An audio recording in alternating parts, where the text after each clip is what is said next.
तो आइए finally start करते हैं। ये डिज़ाइन का पूरा प्रोसेस क्या है और इसमें कितना टाइम लग सकता है, या दूसरा डिज़ाइन बनाने में, या कुछ हम दूसरे आइडिया से बनाते हैं तो उसमें कितना टाइम लगेगा। सबसे पहले मैं एक बात क्लियर कर देना चाहता हूँ कि हमने ये वीडियो सीखने वालों के लिए बनाया है, ना कि कारीगर के लिए। तो जो कारीगर हैं ऑलरेडी जानते हैं, उनको नया जानना नहीं है, तो ये वीडियो आप स्किप करके छोड़ के जा भी सकते हो, क्योंकि आप अगर जानते हो तो फिर आपका टाइम वेस्ट हो जाएगा। हाँ, अगर आपको इंटरेस्ट है देखने में तो आप देख सकते हो, कोई प्रॉब्लम नहीं है। बस मैं चाहता हूँ कि आपका कीमती टाइम बेकार ना जाए। आप जो टाइम लगाओ उसमें आपका कुछ ना कुछ वैल्यू मिलना चाहिए। तो चाहिए फाइनली हमने हेडबोर्ड का साइज़ मेजरमेंट करके लाया था, वो 70 इंच था। तो हमने उस हिसाब से प्लाई काट कर लिया 70 इंच का। और अभी हम जो ये 3 इंच में फेविकोल लगा रहे हैं, इसका एक रीज़न ये है कि ये हेडबोर्ड थोड़ा सा एल टाइप में है, तो उसके हिसाब से हमने पूरा फेविकोल लगा के ये एल टाइप मजबूत कर लिया है। अब देख रहे हो हमने पूरे अच्छे से इसमें फेविकोल डाला है। और आप सभी से भी रिक्वेस्ट है कि जब भी आप प्लाई या लकड़ी का जोड़ कहीं भी लगा रहे हो तो फेविकोल ज़रूर लगाएं, इसमें मजबूती बढ़ेगी। अगर मजबूती बढ़ेगी तो आप ही का नाम होगा, आपका काम अच्छा होगा, तो इससे आपका ट्रस्ट भी कस्टमर का आपके ऊपर बहुत ज़्यादा बढ़ जाएगा।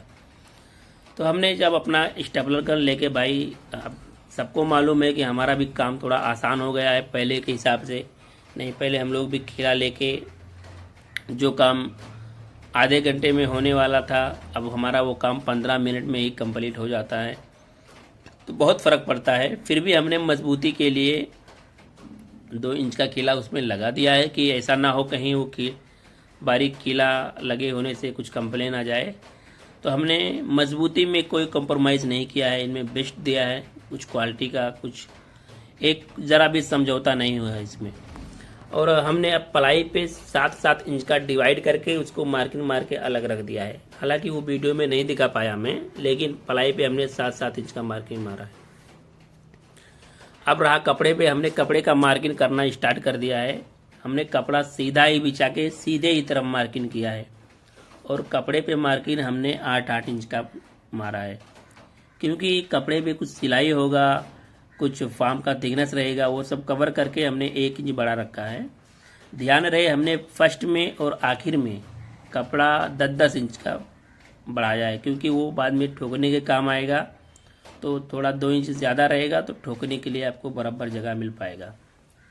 अब इसी तरह से आपको नीचे इसका कोई वाइट कपड़ा, मादर पार्ट या कोई ब्लैक भी कपड़ा, लेकिन मजबूत होना चाहिए। ब्लैक का मतलब हमारा वो नहीं जो आप जाली में यूज़ करते हो, पेपर वाला, वो फट जाएगा इसमें, तो इसमें कंप्लेन आने का चांस बना रहेगा। तो अब आइए हम इसको सिलाई करते हैं। तो हमने सिलाई करना स्टार्ट कर दिया है, लेकिन इसमें एक दिक्कत ये आ रहा था कि ये रेगजीन था, इसलिए हमारा बूट इस पर चल नहीं रहा था। तो आप देख ही रहोगे हमने बार बार इस पर ऑयल लगा के ही कंप्लीट किया है। तो इस तरह से अगर आप भी रेगजीन में बनाते हो तो समझो, अगर आपका बूट प्लास्टिक का है तो ठीक है, अगर लोखंड का है तो आपको भी ऑयल लगाना पड़ेगा, इससे आपका स्मूथ सिलाई हो जाएगा बराबर।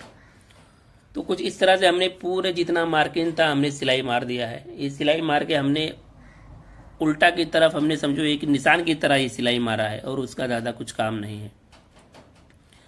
फिर हमने स्टार्ट किया है इसका मेन सिलाई करने के लिए। मेन सिलाई कर रहे, आप देख रहे हो 2 सूत पकड़ के हमने इसको सिलाई मारा है।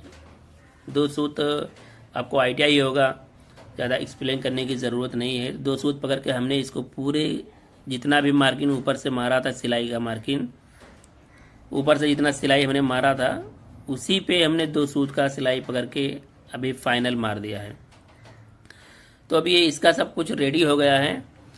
तो हमने उसको बोला, भाई लड़के को ऐसा कर, आप फ्रेम पे भी एक फार्म लगा दे, क्योंकि वो भी थोड़ा मोटा रहेगा। हमने 2 इंच का हमने लिया है इसका टारगेट कि 2 इंच मोटा करेंगे हेडबोर्ड को।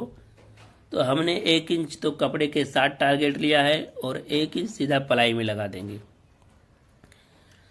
प्लाई में लगाने के बाद में अगर आपको इजी के लिए जानना है तो आप ये भी फार्म लगने के बाद में इस पर भी 7-7 इंच का मार्किंग कर सकते हो नए जानने के लिए। तो इससे क्या होगा, आपका बराबर सीधा आएगा, उसी लाइन पे आप करके उसे मेन कपड़े को ठोक देना है। हमने नहीं किया है क्योंकि हमें उतना आइडिया हो जाता है, तो ज़रूरत नहीं समझा, हमने नहीं किया। अब मैं ये जो फॉर्म कटिंग करा रहा हूँ, ये 7-7 इंच का फॉर्म कटिंग करा रहा हूँ पूरा, क्योंकि आपने ध्यान दिया होगा तो पहले हमने पलाई पे भी 7-7 इंच का मार्किंग मारा है और कपड़े पे 8 इंच का। तो अब देखिए इसका फॉर्म का थिकनेस भी इसमें आएगा जो कपड़े का है, तो वो करीबन रेडी आपका 7 इंच ही हो जाएगा, उसमें कुछ दिक्कत नहीं आएगा।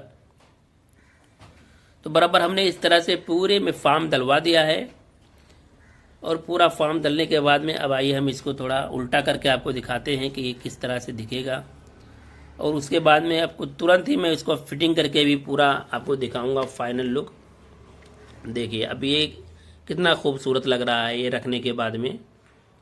अभी इसका हम लोग फिटिंग करते हैं। फिटिंग करने के बाद में हमने ये देखो फॉर्म थोड़ा थोड़ा बड़ा रखा है ना, तो बड़ा थोड़ा थोड़ा इसलिए ही रखा है कि थोड़ा छोटा ना हो। छोटा हो जाता है तो इसमें दिक्कत ये होता है कहीं फॉर्म नहीं है तो वो अलग दिखने लगता है। तो हमने फाइनली अभी इसको फिटिंग करवाना शुरू कर दिया है। पूरा बराबर से देख के फिटिंग करना है, कहीं कपड़ा छोटा बड़ा ना हो। और जब अगर आपका ये लंबा पीस है तो हमने इसे कई बार बाहर रख के इसे दूर से साथ देखा है कि देखने में अच्छा लुक आ रहा है, करास तो नहीं। ये सब पूरा चेकिंग करने के बाद ही फिट करना है, नहीं तो आप फाइनल फिटिंग कर दोगे उसके बाद देखोगे कुछ गड़बड़ आ रहा है तो बहुत तकलीफ हो जाएगा। तो करीबन ये फाइनल हो गया है, थोड़ा सा काम उसमें और बचा हुआ है, बस उस तरफ का पूरा फाइनल है। अभी ये भी हम फाइनल करने के बाद में आपको फाइनल लुक दिखाते हैं कि किस तरह हुआ है। जब तक हम रिक्शे वाले को फ़ोन करते हैं आप लाइक ज़रूर कर देना। अब रिक्शा वाला आ गया है, हमने बेड फिट कर दिया है। अब देखिए कैसा लगा आपको।